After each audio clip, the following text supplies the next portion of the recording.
Une réponse strictement militaire ne résoudra pas le conflit entre l'Israël et l'Iran.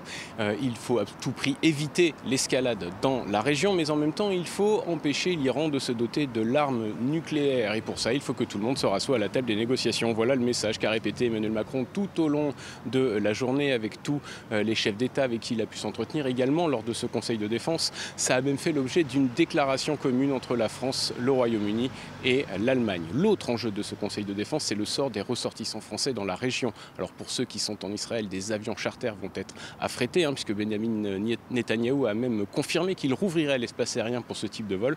En revanche, pour les un peu moins de 1000 qui sont encore en Iran, ça va être beaucoup plus compliqué puisqu'ils vont devoir quitter le pays par la voie terrestre. Et là, évidemment, ça s'annonce un petit peu plus difficile à mettre en place. Enfin, dernier enjeu et non des moindres pour Emmanuel Macron, ça sera encore le cas d'ailleurs dans les jours qui viennent.